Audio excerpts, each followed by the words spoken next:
Yang pertama yang harus dilakukan oleh seorang koordinator adalah menyiapkan form administrasi. Ya, menyiapkan form administrasi.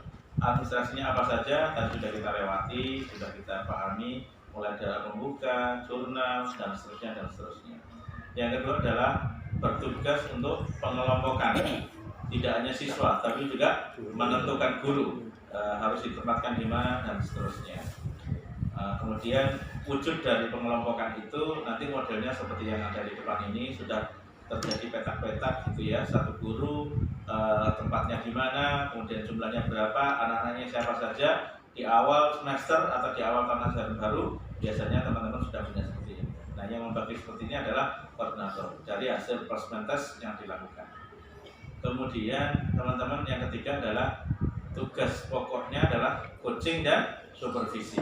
Coaching itu pendampingan buat guru-guru baru yang baru bergabung atau buat guru-guru yang sebetulnya lama tapi masih perlu banyak pendampingan. Kemudian supervisi adalah memastikan kembali guru-gurunya itu on the track, khususnya dalam mengawal atau menjalankan 7 tahapan pembelajaran. Jadi fokusnya di supervisi atau coaching itu adalah 7 tahapan pembelajaran. Nah, tentunya tidak di situ, tapi bagian dari penguasaan dan pengelolaan kelas, guru-guru itu juga bagian dari satu hal yang harus dilihat oleh koordinator.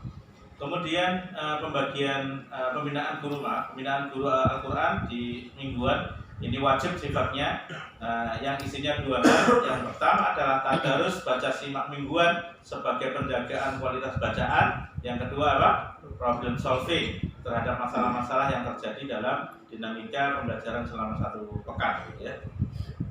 Kemudian yang kelima, koordinator bertugas untuk bertanggung jawab terhadap tes kenaikan jilid, mulai dari teknis atau cara tes kenaikan jilidnya seperti apa, standar untuk bisa naik jilidnya itu kayak apa, dan setelah itu mengelompokkan kembali pasca tes naik jilid jika memang perlu harus dikelompokkan kembali.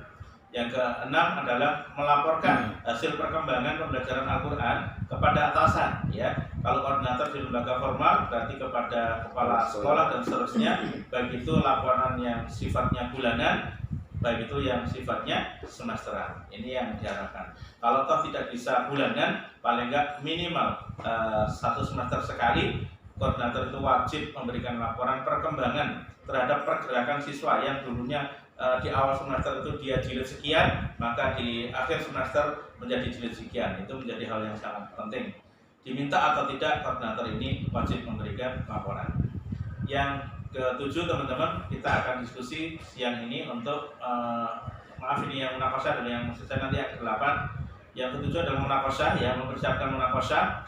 Di antaranya ada 2 hal. Yang pertama adalah mendata siswa yang akan munakasyah, ini fix. Kemudian yang kedua adalah melaksanakan apa?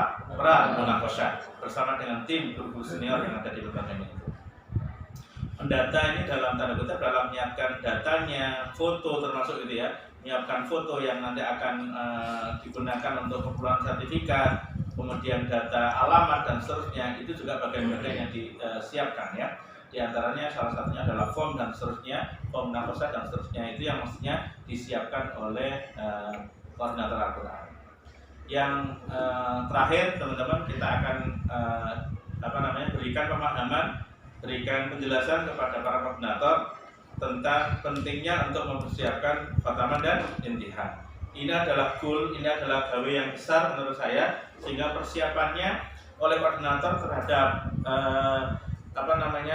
pelaksanaan khataman ini harus betul-betul fix dan harus dilaksanakan persiapannya jauh-jauh hari ya.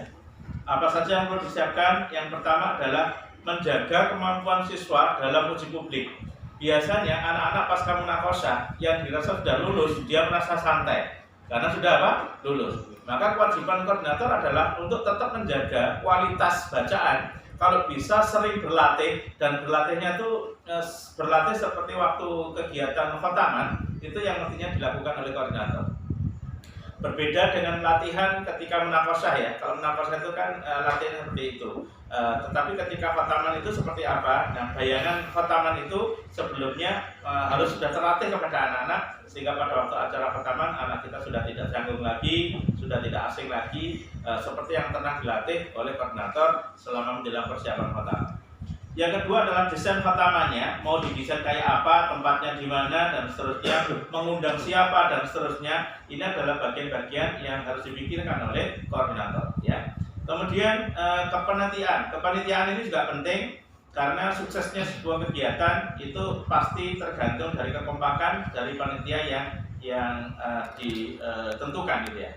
Koordinator nggak harus selalu menjadi ketua panitia, tapi koordinator berhak untuk menunjuk ketua panitia. Gini betul. Jadi selamanya koordinator saja yang jadi panitia ini salah. Sesekali memberikan kepercayaan kepada guru-guru senior yang sekiranya bisa bertanggung jawab untuk menjadi panitia pelaksanaan khotamah dan imtihan. Jadi nggak harus yang namanya ketua itu harus siapa? Koordinator. Tapi untuk ketua panitia itu boleh dilaksanakan oleh guru yang sekiranya bisa diberikan amanah untuk menjadi ketua panitia dalam pelaksanaan khotamah dan imtihan. Yang keempat yang harus disiapkan oleh koordinator, teman-teman, adalah file-file yang dibutuhkan untuk kegiatan khotamah. Slide-slide itu ya, mulai dari slide peraga, mulai dari slide hafalan, slide slide anak-anak yang prestasi dan seterusnya itu mestinya koordinator bertanggung jawab. Walaupun dalam pelaksanaannya koordinator ini bisa membuat tim atau panitia. Ya apa tidak, teman-teman? Ya, tapi yang bertanggung jawab akhirnya sukses atau tidaknya khotamah itu adalah koordinator. Ibarat yang bertanggung jawab secara umum itu adalah koordinator.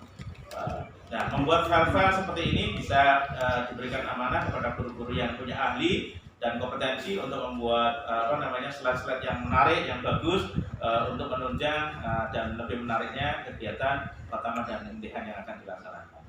Ini kira-kira, teman-teman, kalau dirinci hal-hal yang dibutuhkan dalam khotamah adalah pertama alat peraga khotamah, slide hafalan, slide gharib, slide tajwid. Kalau ada terjemahan berarti harus ada slide terjemahan. Ini kira-kira begitu.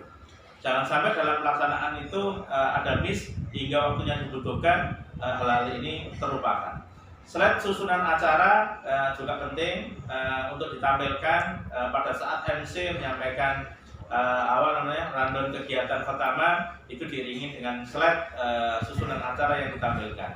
File musik pra acara itu juga penting, teman-teman. Memilih musik-musik yang pas dalam kegiatan khotamah ini penting, karena tanpa dipilih biasanya ketika lembaga ini nggak menyadari esensi dari sebuah makna khotamah ini harus berbau Islami, kadang-kadang musiknya musik-musik yang kurang Islam. Itu ya, teman-teman ya.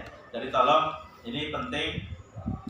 Kalau misalnya musiknya musik live juga boleh, tapi harapan saya, ini saran dari kami dan sering diingatkan oleh direksi bahwa sebaiknya tidak menggunakan musik-musik Islami yang koplo.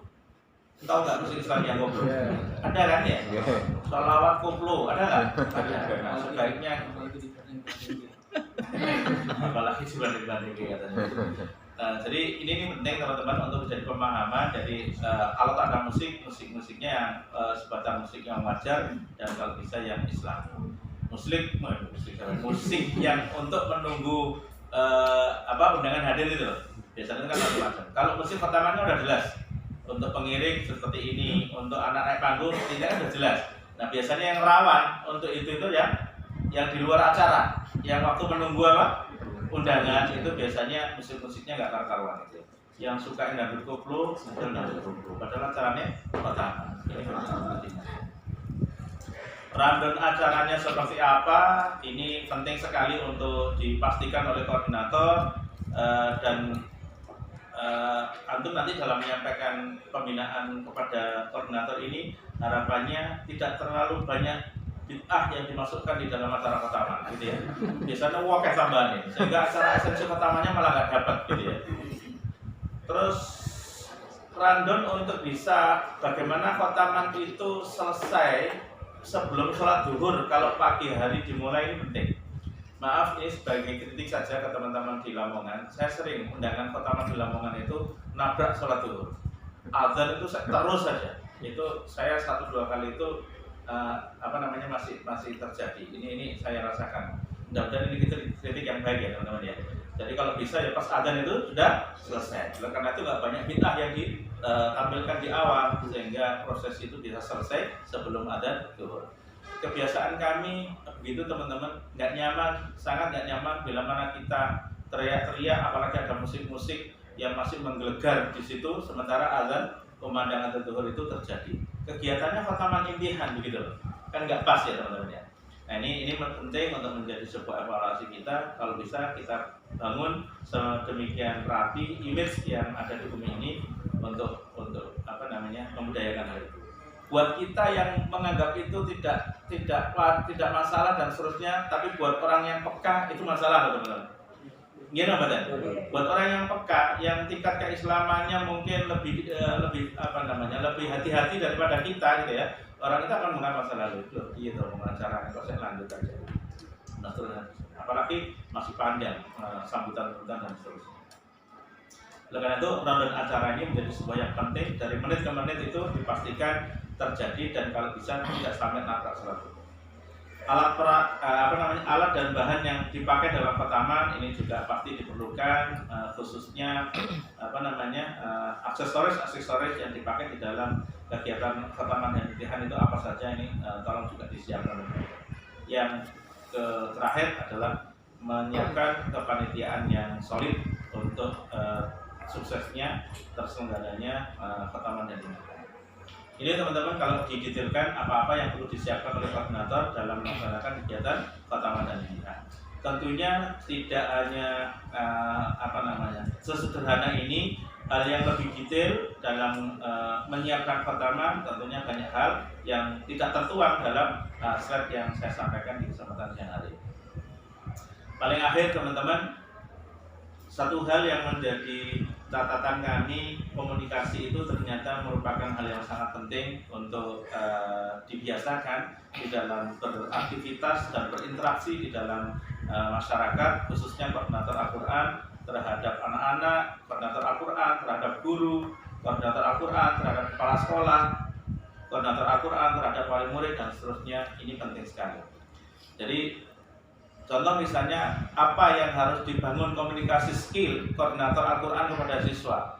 Banyak anak-anak kita yang sebetulnya secara pembelajaran di kelas-kelas itu baik, lancar gitu ya. Tapi karena takut dengan koordinator yang tidak memberikan bahasa senyum di anak-anak, menjadikan anak-anak kita nervous. Sehingga waktu anak-anak kita tes naik jilid, dia menjadi down. Ada nggak yang begitu? Ya. Oleh karena itu penting sekali koordinator Al-Quran ini mempunyai style komunikasi yang baik kepada siapapun, kepada siswa, dihargai sebelum mereka melaksanakan munakosah, mungkin diberikan apresiasi dulu. Ketika tes naik jilid disampaikan ada sapaan dan seterusnya, ini penting sekali ya. Tidak kemudian memasang badan yang menyeramkan sehingga anak-anak kita itu yang mestinya baik menjadi down. Hal-hal seperti ini penting teman-teman.